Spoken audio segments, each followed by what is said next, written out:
श्री साई राम आयुर्वेद में आप सभी का स्वागत है। आज हम बात करने वाले हैं महिलाओं की बीमारी के बारे में। वैसे तो बहुत सारी बीमारी होती है। 80% लेडीज़ में एक तो सिम्टम्स या कुछ ना कुछ बीमारी देखने को मिलती ही है। तो आज हम उसी के ऊपर चर्चा करेंगे।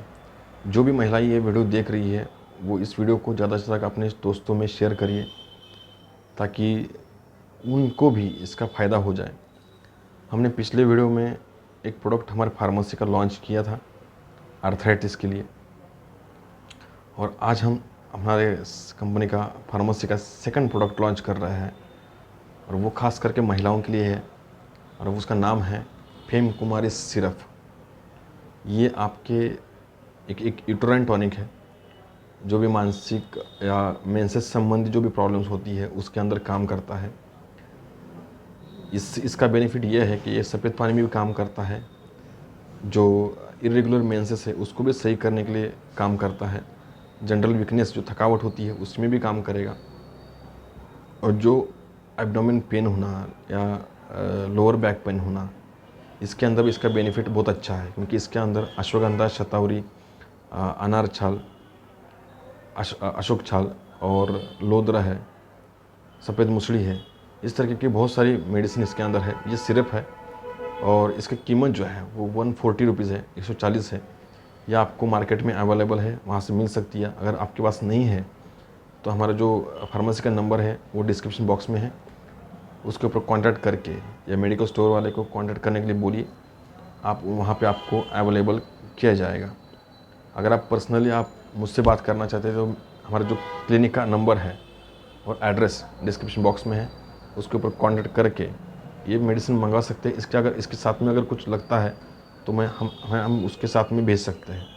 आपको मेडिसिन कुरियर से या स्पीड पोस्ट से आपको आपके एड्रेस पे मिल जाएगी। अभी आते हैं हमारे मेन टॉपिक के ऊपर। सबसे पहला जो लक्षण या डिसीज़ है या बीमारी जो है वो है एनीमिया, यानी खून की कमी। वैसे तो लेडीज़ में हर महीने मेंसेस में ब्लड लॉस होता है और सही तरीके से फिर से ब्लड जो है वो बन नहीं पाता है। इस कारण से शरीर में खून की कमी आती है। अब इसके पीछे का कारण ये है, एक तो हमारा खान पान। बहुत सारे ladies junk food, fast food और पित्त बढ़ने वाली चीज़ें, दही वगैरह खाने से सही तरीके से पचन नहीं हो पाता है।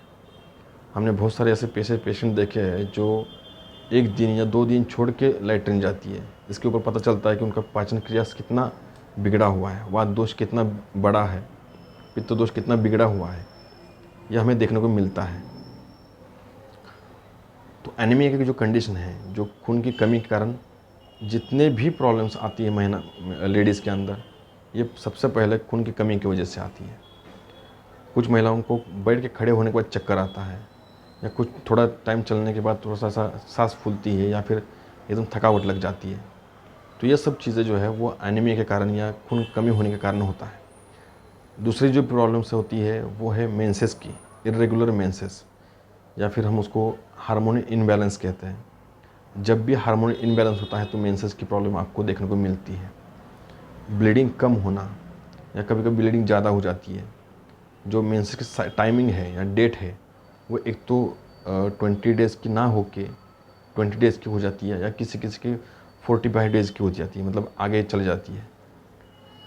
पीसीओडी के अंदर भी ये प्रॉब्लम होती है, क्योंकि वो भी हार्मोन इनबैलेंस की वजह से ये होता है। जब भी ब्लीडिंग होता है तो उसका कलर जो है वो एकदम डार्क रहेगा, उसके अंदर क्लॉट्स निकलते हैं, यानी गाठी जैसे निकलता है। तो ये चीज़ अगर आपको इस तरह की प्रॉब्लम हो रही है तो जल्द से जल्द आपने ट्रीटमेंट करवाना ज़रूरी है, क्योंकि आगे चल के इसका जो आगे वाली जो बीमारी होती है वो हार्मोन इनबैलेंस के बाद में पीसीओडी की प्रॉब्लम आ जाती है, क्योंकि ये पीसीओडी का सबसे फर्स्ट साइन और सिम्टम्स है। तो इसके अंदर आपको कभी भी ऐसी तकलीफ होती है तो आप ज़रूर इसकी ट्रीटमेंट शुरू करना चाहिए। दूसरी बात है वाइट डिस्चार्ज। वाइट डिस्चार्ज आपको एनीमिया कंडीशन में भी देखने को मिलता है, हार्मोन इनबैलेंस केस में भी देखने को मिलता है, और इन्फेक्शन की वजह से भी होता है।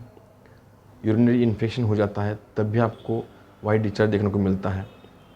कमज़ोरी के अंदर भी देखने को मिलता है।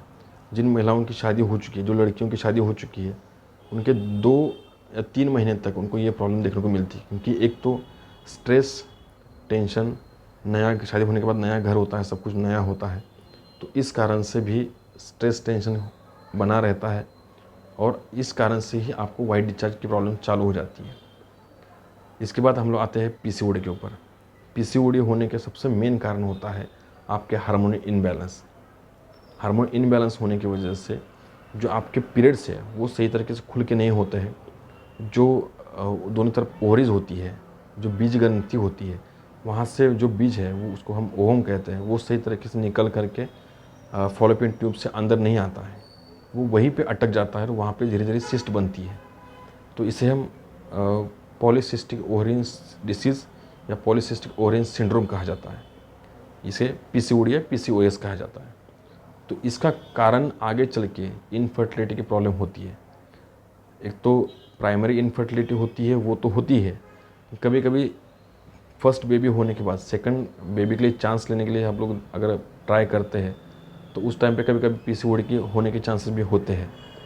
और ऐसे पेशेंट भी हमने देखे हैं कि सेकंड इनफर्टिलिटी में पीसीओडी की प्रॉब्लम हो रही है। उसके अंदर और एक सिम्टम देखने को मिलता है, वो है थायराइड की प्रॉब्लम। पीसीओडी के अंदर आपको हमेशा थायराइड की प्रॉब्लम, मतलब 50% लेडीज़ में थायराइड की प्रॉब्लम आती है। साथ में ओबेसिटी, मोटापा, वज़न बहुत तेज़ी से बढ़ता है पीसीओडी के अंदर। हार्मोन इनबैलेंस के अंदर भी आपको ये चीज़ें जो है ओबेसिटी की प्रॉब्लम आपको देखने को मिलती है। इसके बाद आते हैं हम लोग इन डिलीवरी के बाद में। बहुत सारी लेडीज़ में डिलीवरी के बाद हाथ पैर में दर्द होना, कैल्शियम की कमी, साथ ही साथ पेट बढ़ जाता है, पेट के ऊपर फैट जमा हो जाता है, जैसे पियर शेप बॉडी का स्ट्रक्चर हो जाता है, मतलब कि कमर वाला जो पोर्शन है वो बहुत ज़्यादा बढ़ जाता है, पेट बढ़ जाता है। और इसके कारण से आपको मेंसेस आने में भी दिक्कत आती है। पीरियड्स आने, फर्स्ट जो पीरियड्स आता है वो भी आने में डिले हो जाता है, लेट हो जाता है। तो वो भी एक प्रकार से हार्मोन इनबैलेंस ही होता है। हार्मोन सही तरीके से काम नहीं करेंगे तो ये आपको ये प्रॉब्लम देखने को मिलती है। उसके बाद में खून की कमी हो जाती है और कैल्शियम की कमी भी होती है, क्योंकि फीडिंग होते रहता है तो उसके अंदर दूध की वजह से कैल्शियम लॉस होता है। तो सही तरीके से खान पान होना चाहिए, पाचन क्रिया सही होनी चाहिए, क्योंकि जब तक पाचन क्रिया सही नहीं है तब तक आपके शरीर में कुछ भी खाया हुआ चीज़ नहीं लगेगी। अभी ये जितने भी सब चीज़ें बताई है उसका मेन कारण होता है आपके शरीर की जो 7 धातु होती है, उसका सबसे पहला धातु होता है रस धातु। जो भी आपके शरीर में जो भी लिक्विड पोर्शन है उसे हम रस धातु कहते हैं। और उस जब भी आप खाना खाते हैं या फिर आपका पाचन क्रिया सही नहीं रहेगा, आप जंक फूड ज़्यादा खाते हैं, फास्ट फूड ज़्यादा खाते हैं, इस कारण से आपके शरीर में न्यूट्रिशन पार्ट जो है वो कम आता है।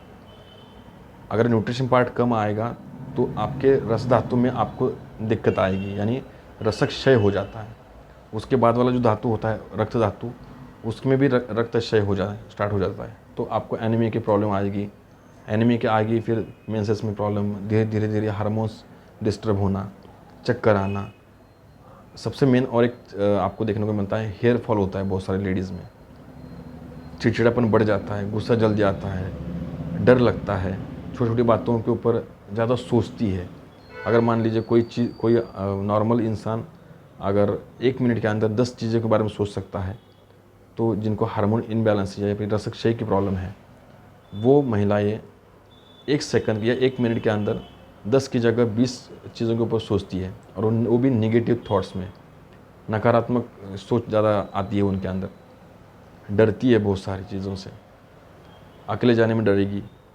बहुत सारे लेडीज़ को छाती में धड़कन बढ़ जाती है, जिसे हम पाल्पिटेशन कहते हैं। तो ये सब चीज़ें आपको देखने को मिलती है, और ये ऐसे चलती रहेगी तो आगे चल के आपको थायराइड, डायबिटीज़ और कैल्शियम की कमी के कारण से आपको बोन्स के अंदर या जॉइंट के अंदर आगे चल के आपको तकलीफ होना स्टार्ट हो जाता है। तो ये सभी सिम्टम्स है, डिसीज़ है, बीमारी है। अगर किसी को ये सब चीज़ें आपको देखने को मतलब हो रही है, तो उसके लिए आपको एक तो वैद्य के पास जाना चाहिए, नाड़ी परीक्षण करवाना चाहिए, और सही तरीके से ट्रीटमेंट आपको लेनी चाहिए। फिर भी आपको एक घरेलू चीज़ें कुछ आपको बता दे रहा हूँ, वो आप ज़रूर करिए। खाने पीने के ऊपर ध्यान दीजिए। खाने पीने में आलू, चने की दाल, बेसन, मैदा, फिर उसके बाद में दही, इस चीज़ों को अवॉइड करिए। खाने का जो टाइमिंग होता है वो एक फ़िक्स रखिए और उसी टाइम पे खाना खाइए। दूसरी चीज़, रात को बहुत देर तक जगना नहीं चाहिए, सुबह जल्दी उठना चाहिए। सूर्य नमस्कार करेंगे तो सबसे अच्छा है। जिन लोगों को पीसीओडी की प्रॉब्लम है उन लोगों को, उन लेडीज़ को या लड़कियों को सूर्य नमस्कार करना बहुत ज़रूरी है, क्योंकि उससे एनर्जी मिलती है और वर्कआउट ज़्यादा हो जाता है। बॉडी का हर एक पार्ट में वर्कआउट में आ जाता है, वर्किंग में आ जाता है, तो वो सबसे बेनिफिशियल है। इसके साथ साथ में खाने की चीज़ों में खून बढ़ने वाली चीज़ें जैसे कि अनार, बीटरूट, गाजर, इसका आपको सेवन करना चाहिए। गिलोय का रस ये लेना चाहिए। एलोवेरा, इसको लेना चाहिए। एलोवेरा का जूस भी मिलता है, वो आप ले सकते हैं मार्केट से। अगर फ्रेश रहेगा तो सबसे अच्छा है, अगर नहीं है आपके पास, आप एलोवेरा का जूस भी ले सकते हैं। गिलोय का रस और आंवले का रस, ये दोनों का मिक्स करके आपको मिलता है मार्केट में, वो आप स्टार्ट कर सकते हैं। और इसके साथ में आपको अगर तकलीफ़ ज़्यादा है तो आपको अश्वकारिष्ट मिलता है, वो भी आप ले सकते हैं। कुमारयासो मिलता है मार्केट में, वो भी आप ले सकते हैं। इसके अलावा नॉनवेज हो सके उतना कम करिए, उससे हीट बढ़ती है, फैट बढ़ता है। रेड मीट से, जो बकरे का मांस होता है, उससे आपको फैट की मात्रा बढ़ जाती है। तो वो सब चीज़ों से थोड़ा अवॉइड करिए, आपको बेनिफिशियल रहेगा। दूसरी चीज़, अगर आप इस मेडिसिन को स्टार्ट करेंगे तो भी आपको अच्छा रिज़ल्ट मिलेगा। आप हमसे बात कर सकते हैं, हम आपको और भी इसके साथ में कुछ लगती है मेडिसिन तो आपको मिल जाएगी, आपको कुरियर के माध्यम से। तो आज के लिए इतना ही। अगर आप हमसे कॉन्टैक्ट करना चाहते हैं, हमारा एड्रेस और टेलीफ़ोन नंबर आपको डिस्क्रिप्शन बॉक्स में है, आप उसके ऊपर कॉन्टैक्ट करके अपॉइंटमेंट ले सकते हैं। ऑनलाइन कंसल्टेशन भी होता है, आपको वो भी प्रोवाइड किया जाएगा। और जो मेडिसिन जो है वो कुरियर से आपको आपके एड्रेस पे मिल जाती है। तो आज के लिए इतना ही। नेक्स्ट वीडियो में ऐसे ही एक टॉपिक को लेकर बात करेंगे। धन्यवाद।